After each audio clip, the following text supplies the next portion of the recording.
bab 230 kayadu salihin darsen istibabu yiɗagol sawmi horugol salasati ayamin balɗe tati min kulli shahrin e kala lewru wal afdal ko ɓuri moƴƴude sawmuha ko horugol noon ɗe balɗe tati fil ayamil bid ke ñalaɗe raneje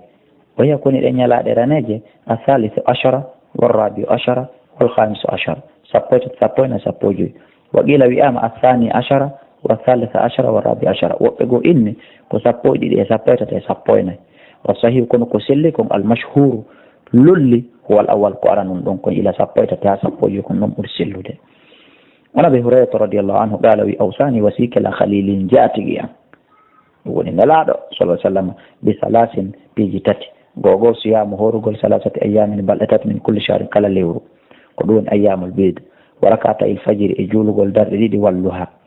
wan utira e nde mi waɗata witiri qabla an anama ko adi mi ɗanade muttafaqun alayhi jatigi an wasinolan ɗum mi gollitiray ɗum awa enen kadi en wasiyama ila ɗo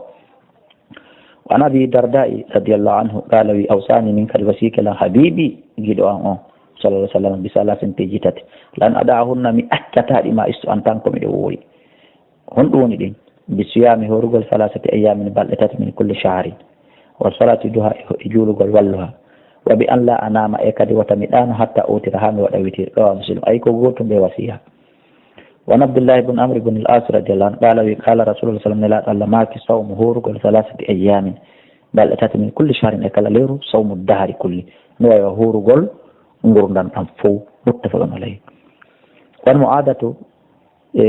al-adawiyya annaha no kanko sa'alat olandino Aisha tanene meden Aisha radiyallahu anha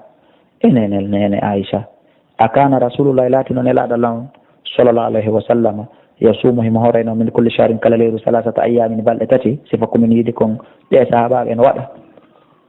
qalat nene Aisha jaabi na'am fa qultu min ayyi shahri كون إليرو كان نلاد لاتي يسومي مورينا